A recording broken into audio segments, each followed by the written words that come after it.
Hello student, आज का जो हमारा टॉपिक है वो है दो चर वाले रैखिक समीकरण से संबंधित महत्वपूर्ण प्रश्न। ठीक है, जैसा कि हमने पिछले ही वीडियो में कह रखा था आपको कि अगर हमें ज़रूरत पड़ेगी तो हम एक वीडियो और इस पर आपको दे देंगे।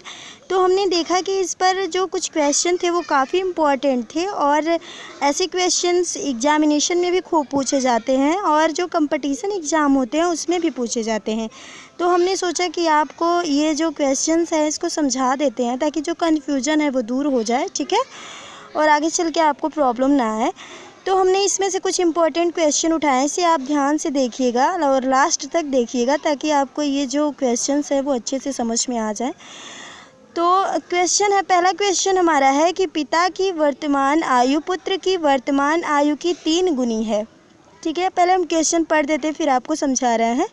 20 वर्ष बाद पिता की आयु पुत्र की आयु की 2 गुनी होगी, दोनों की वर्तमान आयु ज्ञात कीजिए। ठीक है, अब देखो क्वेश्चन में हमारे कह क्या रखा है, 2-3 गुना 20 वर्ष अधिक तो कह दिया, पिता और पुत्र की आयु की बात कर ली, लेकिन उसने दोनों की वर्तमान आयु तो दी ही नहीं है ना, वो तो पूछ रहा है ना क्वेश्चन।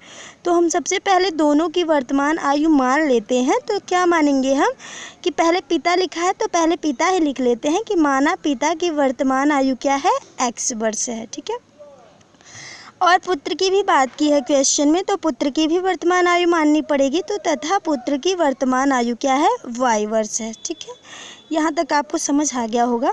हमने 2 चर क्यों लिया है, क्योंकि हमारा क्वेश्चन ही 2 चर वाला रैखिक समीकरण है, इसलिए हमने 2 चर लिया है, नहीं तो एक चर में भी इस क्वेश्चन को सॉल्व किया जा सकता था। ठीक है, दोनों से आंसर सेम सेम आता है।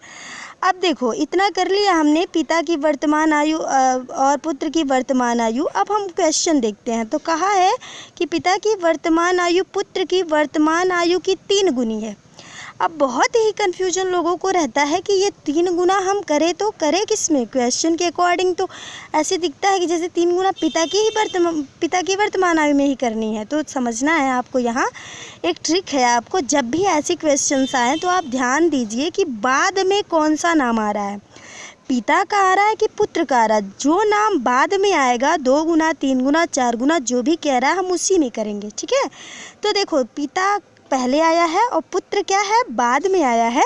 तो जो 3 गुना करना है वो हम पुत्र की आयु में करेंगे, लेकिन बराबर किसके लिखेंगे, पिता की वर्तमान आयु की। तो देखो पिता की वर्तमान आयु x है और 3 गुना हमने किस में कर दिया, पुत्र के वर्तमान आयु में। ठीक है, तो ये समझ में आ गया होगा कि पिता की जो वर्तमान आयु है, पिता की जो वर्तमान आयु है वो पुत्र की वर्तमान आयु की क्या है, 3 गुनी है। तो पुत्र बाद में आया था पुत्र का नाम, ठीक है, इसलिए हमने पुत्र की आयु में क्या किया, 3 का गुणा कर दिया। ठीक है, अब देखो अगर इसको हम रैखिक समीकरण में कन्वर्ट करते हैं तो ये इधर प्लस में है और जब पक्षांतर करेंगे तो इधर जाके माइनस हो जाएगा और यहाँ क्या बचा, कुछ नहीं, तो इधर हो जाएगा 0। तो ये एक इक्वेशन बन गया। ठीक, एक समीकरण हमने बना लिया। ठीक है, अब क्या कह रहा है, अगला स्टेप क्या है हमारा, कह रहा है 20 वर्ष बाद पिता की आयु पुत्र की आयु की 2 गुनी होगी। तो हम पहले 20 वर्ष बाद लिख तो ले कि पिता की आयु क्या होगी और पुत्र की आयु क्या होगी। तो देखो जब भी क्वेश्चन में बाद कहता है तो हम उस आयु को जोड़ देते हैं। ठीक है, वर्तमान आयु में जोड़ देते हैं, और अगर पहले कहता है तो हम उसमें से घटा देते हैं। ये ध्यान रखना, ये भी एक ट्रिक है। अगर बाद कहेगा तो हम जोड़ेंगे और अगर पहले कहेगा तो घटाएंगे। ठीक, तो हमने लिख लिया 20 वर्ष बाद पिता की आयु क्या हो जाएगी, x थी तो x में 20 जोड़ दिया, और पुत्र की आयु क्या थी, y थी तो y में 20 जोड़ दिया। ठीक, अब द्वितीय शर्तानुसार शर्त क्या है हमारी कि 20 वर्ष बाद क्या हो जा रहा है, पिता की आयु पुत्र की आयु की 2 गुनी है। अब यहाँ भी देखो 2 गुना आया, लेकिन करें तो 2 गुना किस में, बाद में कौन सा नाम आया है, पुत्र का। तो हमें 2 गुना किस में करना है, पुत्र की आयु में करना है।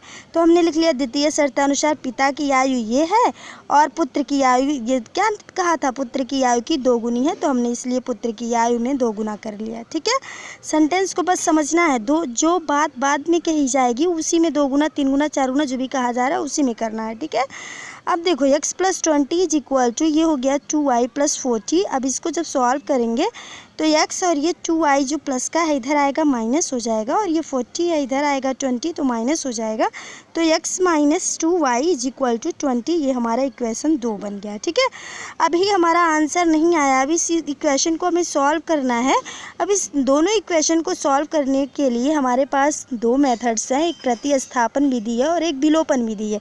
जब भी दो चर में रैखिक समीकरण रहते हैं तो उसको सॉल्व करने के दो मेथड्स हैं हमारे पास अभी। एक तो है क्या है, एक तो है प्रतिस्थापन विधि और दूसरा है विलोपन विधि। ठीक है, तो हम विलोपन विधि से सॉल्व करेंगे। प्रतिस्थापन विधि में क्या होता है, किसी एक समीकरण से किसी एक चर का मान निकाल लो, चाहे x का चाहे y का, और उस चर का मान दूसरे समीकरण में पुट कर दो तो x का मान आ जाएगा, फिर y का मान आ जाएगा। ठीक है, तो ऐसे सॉल्व किया जाता है। और विलोपन में क्या करते हैं, विलोपन में क्या करते हैं, या तो एक समीकरण को दूसरे से जोड़ देंगे या तो एक समीकरण को दूसरे से घटा देंगे। ठीक है, वो समीकरण के ऊपर डिपेंड करता है, आपकी जो मर्जी वो करिए। ठीक है, चाहे जोड़िए चाहे घटाइए विलोपन विधि में। अब देखो, लेकिन विलोपन विधि में एक कंडीशन और है कि कोई एक चर समान होना चाहिए। जैसे मान लो ये x है तो ये x में, ऐसा नहीं कि ये 2x है और ये x है, ऐसा नहीं होना चाहिए। मतलब कोई एक हो जो एकदम सेम हो। ठीक है, मान लो यहाँ 3y है तो यहाँ 3y हो। ठीक, अगर ये अलग अलग है तो ये 3y है तो ये 3y हो, तभी आपको जोड़ने पे समीकरण को या घटाने पे रिजल्ट आएगा, नहीं तो नहीं आएगा। ठीक है, तो देखिए यहाँ हमारा सेम था, x जो है सेम था, एक दोनों पॉजिटिव में थे, तो हमने क्या किया, पहले वाले में से दूसरे वाले को घटा दिया तो वो एक का कैंसिल हो जाएगा। विलोपन का मतलब ये होता है एक को विलुप्त कर देना, किसी एक चर को विलुप्त कर देना। तो कुछ ऐसा काम करिए जिससे कि या तो जोड़िए या तो घटाइए, जिससे कि एक चर विलुप्त हो जाए। ठीक है, तो यहाँ क्या है कि जब हम घटाने जा रहे हैं तो अब देखो चिन्ह पर डिपेंड करता है कि चिन्ह क्या होगा। हम घटाने जा रहे हैं, हमें पता है, अब चिन्ह कैसे लगाएं। ये प्लस था तो ये माइनस होगा, घटाने जा रहे हैं। ये माइनस था तो जब घटाने जा रहे हैं तो ये प्लस साइन हो जाएगा, और ये भी प्लस था तो जब घटाने जा रहे हैं तो माइनस साइन हो जाएगा। ठीक है, मतलब अपोजिट हो जाता है, प्लस है तो माइनस, माइनस है तो प्लस, प्लस है तो माइनस, जब घटाने जाएंगे तब। ठीक है, अब देखो क्या होगा, ये कैंसिल हो गया, ये प्लस में है ये माइनस में है, कैंसिल हो गया। इसी चिन्ह के साथ हमें काम करना है, जैसे हम भाग देते थे वैसे। ठीक है, अब -3y + 2y, तो -3y + 2y असमान चिन्ह है। चिन्हों के बारे में हमने बता दिया है, जो लोग नहीं देखे वो ज़रूर देख ले, वो मोस्ट इम्पॉर्टेंट वीडियो वो भी है। तो ये -3y ये +2y असमान चिन्ह घट जाएंगे, तो घटने के बाद चिन्ह वही लगेगा जो बड़ी वाली संख्या के साथ रहेगा। तो 3 के साथ माइनस है तो माइनस लग जाएगा, और 3 में से 2 घटाया तो y हो गया। ठीक, अब यहाँ देखो ये क्या है, 0 में से जब -20 घटाएंगे तो -20 ही आएगा ना, तो माइनस माइनस कैंसिल हो गया, y = क्या हो गया, 20 हो गया। तो अब x निकाल लेते हैं, तो x बराबर था 3y, तो x बराबर हो गया कितना, 60 हो गया। तो x हमने माना था पिता की वर्तमान आयु, तो पिता की वर्तमान आयु हो गई 60 और पुत्र की वर्तमान आयु हो गई 20। ठीक, क्लियर हो गया आप लोग को। अब देखिए सेकंड क्वेश्चन, ये तो और इम्पोर्टेंट है। ठीक, और ये बहुत ही कन्फ्यूजन रहता है लोगों को इस क्वेश्चन में, ध्यान से समझिएगा। कह रहा है एक थैली में 50 पैसे और 25 पैसे के सिक्के हैं। ठीक है, उसके बाद कह रहा है इनका मूल्य, यानी ये 50 पैसे और 25 पैसे के सिक्कों का मूल्य कितना है, 250 रुपया है। यदि छोटे सिक्के की संख्या बड़े सिक्के की संख्या से 3 गुनी हो, छोटे संख्या की क्या हो, बड़े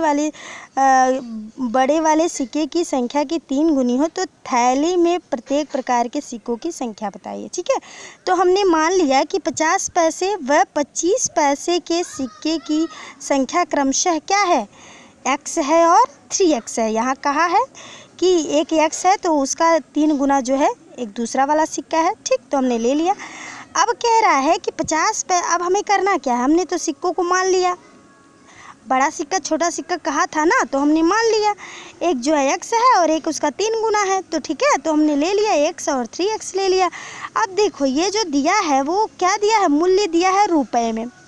सिक्कों का जो कुल मूल्य है वो किस में दिया गया है, रुपए में, और हमारा सिक्के किस में है, पैसे में है, तो हम इसको रुपए में कन्वर्ट करते हैं। तो 50 पैसे के सिक्कों का कुल मूल्य जो होगा वो हो जाएगा x × 50/100। ठीक है, तो 50/100 क्यों लिखा है, क्योंकि इस 50 पैसे को हमें किस में कन्वर्ट करना है, रुपए में, तो रुपए में 1 रुपये में कितने पैसे होते हैं, तो 100 पैसे होते हैं। तो ये हो जाएगा 50/100। कौन से सिक्के की बात कर रहे हैं, 50 पैसे के सिक्के। तो यक्स में किससे गुणा करेंगे, 50 से गुणा करेंगे, ठीक है।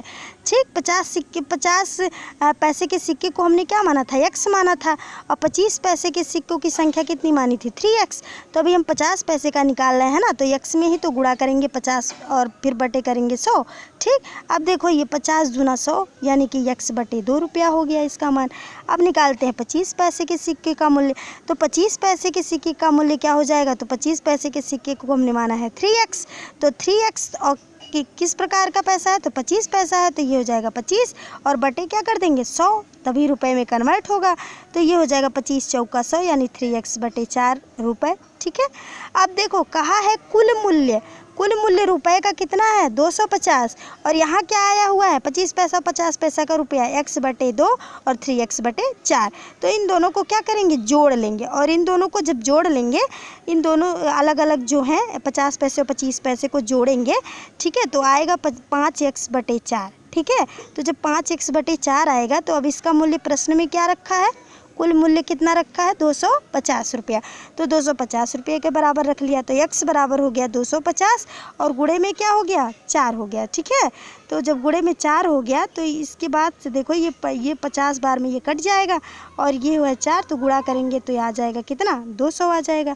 अब 50 पैसे के सिक्कों की संख्या क्या हो जाएगी, तो देखो 50 पैसे के सिक्कों की संख्या हो गई 200 और 25 पैसे का क्या करेंगे, उसका 3 गुना कर देंगे, तो ये हो जाएगा 600। तो लग रहा है कि अब आपको समझ में आ गया होगा। अगर कोई भी कन्फ्यूजन है आप लोग की तो आप लोग कमेंट बॉक्स में पूछ लीजिएगा कि क्या दिक्कत है आपको। ठीक है।